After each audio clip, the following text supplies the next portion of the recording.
ಸಚಿವ ಸ್ಥಾನ ಸಿಕ್ಕಿದೆ. ನಿಮ್ಮ ಸಹೋದರರು ಬಂಗಾರಪ್ಪ ಅವರ ಫ್ಯಾಮಿಲಿಯಿಂದ ಮತ್ತೊಬ್ಬರು ಸಚಿವರಾದರು ಸರ್ ಈಗ ಸಂಪುಟ ಸಚಿವರು. ನಮ್ಮ ಕಡೆಯಿಂದ ಫ್ಯಾಮಿಲಿ ಕಡೆಯಿಂದ ಮತ್ತು ಶಿವಮೊಗ್ಗ ಜಿಲ್ಲೆ ಸಮಾಜದ ಕಡೆಯಿಂದ ಮತ್ತು ಕರ್ನಾಟಕಕ್ಕೆ ಬಂಗಾರಪ್ಪನವರು ಕೊಟ್ಟಿರ್ತಕ್ಕಂಥ ಕೊಡುಗೆಯಿಂದ ಕೊಟ್ಟಿದ್ದ ಸಂತೋಷ ಪಡ್ತಕ್ಕಂಥ ವಿಚಾರ. I hope he will do good job. ಇನ್ನೂ ಸೊರಬ ಕ್ಷೇತ್ರಕ್ಕೆ, ಶಿವಮೊಗ್ಗ ಜಿಲ್ಲೆಗೆ, ಕರ್ನಾಟಕಕ್ಕೆ ಉತ್ತಮವಾಗಿರ್ತಕ್ಕಂಥ ಒಂದು ಸೇವೆ ಮಾಡ್ತಕ್ಕಂಥ ಒಂದು ಸೌಭಾಗ್ಯ ಸಿಕ್ಕಿದೆ. ಅದನ್ನು ಮುಂದುವರ್ಸ್ಕೊಂಡು ಹೋಗಬೇಕು, ಚೆನ್ನಾಗಿ ಮಾಡಬೇಕು ಅಂತೇಳಿ ನಾನು ಆಶಿಸ್ತೀನಿ. ರಾಜ್ಯ ಸರ್ಕಾರ ಈಗ 136 ಸೀಟು ಗೆಲ್ಲೋದ್ರಿಂದ ಭರ್ಜರಿ ಅವ್ರಿಗೆ ಆಯಿತು ಅಂತ ರಿಸಲ್ಟ್. ಈ ಕ್ಯಾಬಿನೆಟ್ ಎಕ್ಸ್ಪಾನ್ಷನ್ನಿಂದ ಏನಾರು ಸರ್ಕಾರದ ಮೇಲೆ ಪಕ್ಷದ ಮೇಲೆ ಏನಾರು ಬೇಸಿಕಲಿ ಅವರು ಇಂಟರ್ನಲ್ ಕಾಂಗ್ರೆಸ್ಸಿನ ಇಂಟರ್ನಲ್ ಮ್ಯಾಟ್ರಸ್ಸು. ಬಟ್ ಸ್ವಾಭಾವಿಕವಾಗಿ we are in the last lap of the government. ಇನ್ನು 1.5 ವರ್ಷ 2 ವರ್ಷ ಇರತಕ್ಕಂಥದ್ದು. ನನಗೇನು ಆ ಥರದ್ದು ಅನಿಸೋದಿಲ್ಲ. ಅಥವಾ ಸರ್ಕಾರ ಬೀಳಿಸಬೇಕು ಅನ್ನೋ ಇಚ್ಛೆನೂ ಕೂಡ ನಮ್ಮ ಪಕ್ಷದಿಂದ, ಬಿ ಜೆ ಪಿ ಪಕ್ಷದಿಂದ ಯಾವುದೇ ಥರದ ಆ ಥರ ಭಾವನೆ. ಆ್ಯಂಡ್ ಈ ಸರಿ ಒಂದು ಸ್ವಲ್ಪ ನಮಗೆ ಮಳೆ ಈ ಒಂದು ವಾರದಿಂದ ಚೆನ್ನಾಗಾಗಿದ್ರು ಕೂಡ ಬರಗಾಲದ ಛಾಯೆಯಿಂದ ನಾವು ಹೊರಗಡೆ ಬಂದಿಲ್ಲ.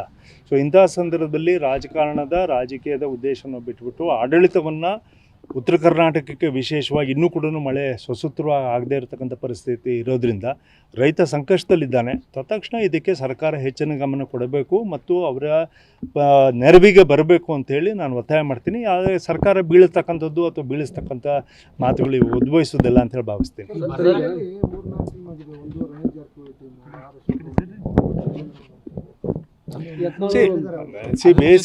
ಬರಗಾಲದ ಛಾಯೆ ಆವರಿಸಿದ ಹಿನ್ನೆಲೆಯಲ್ಲಿ ಬಿಜೆಪಿ ಅದನ್ನು ಸರಿಯಾಗಿ ಅದನ್ನು ವಿರೋಧ ಮಾಡ್ಕೊಂಡು ಕಾರಣ ಇಲ್ಲ.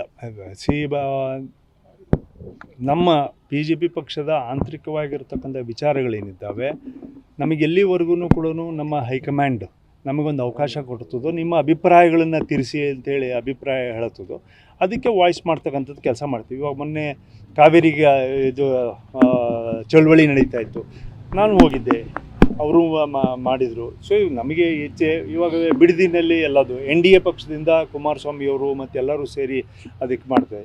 ಉತ್ತರ ಕರ್ನಾಟಕದ ಇವತ್ತು ಎಲ್ಲದೂ ತಂಡಗಳನ್ನು ಮಾಡಿ ಕಳಿಸಿದ್ದಾರೆ. ಸೊ ಅವರು ಏನು ರಿಪೋರ್ಟ್ ಕೊಡ್ತಾರೋ ನಾವು ಒಂದು ಕರ್ನಾಟಕವನ್ನು ಮುಖ್ಯವಾಗಿ ಇಟ್ಕೋಬೇಕೇ ಹೊರತು ನಮ್ಮ ಸಣ್ಣ ಪುಟ್ಟ ಬೇಡಿಕೆಗಳು ಅಥವಾ ನಮ್ಮ ವಿನಂತಿಗಳೇನಿದ್ದಾವೆ ಅವು ನಮ್ಮ ಪಕ್ಷದೊಳಗಿರ್ತಕ್ಕಂಥ ಆಂತರಿಕವಾಗಿರ್ತಕ್ಕಂಥ ಪ್ರಜಾಪ್ರಭುತ್ವವನ್ನು ಎತ್ತಿ ಹಿಡಿತಕ್ಕಂಥ ಕೆಲಸ ಅಂತೇಳಿ ಭಾವಿಸ್ತೇನೆ. ನನ್ನ ಭಾವನೆಗಳನ್ನು ಹೇಳೋದು ನಮ್ಮದು ಉದ್ದೇಶ. ಅದು ಇವತ್ತೇ ಆಗಬೇಕು ಅಂತಿಲ್ಲ. ಇವಾಗ 2 ವರ್ಷದಿಂದ ನಾವು ಕೇಳ್ಕೊಳ್ತಾ ಇದ್ದೀವಿ. 2 ವರ್ಷಕ್ಕೆ ಬಿಟ್ಟುಬಿಟ್ಟು ಇಲ್ಲ ನಾಳೆ ದಿನ ನಾವು ಇದನ್ನು ತೀರ್ಮಾನ ಮಾಡಿದ್ದೀವಿ ಅಂದರೆ ಆ ತೀರ್ಮಾನ ಒಪ್ಕೊಂಡು ಹೋಗ್ತಕ್ಕಂಥದ್ದು ನನ್ನ ಜವಾಬ್ದಾರಿ ಆಗುತ್ತೆ. ಅದಕ್ಕೆ ಒಪ್ತಕ್ಕಂಥ ಕೆಲಸವನ್ನು ನಾವು ಮಾಡ್ತೀವಿ.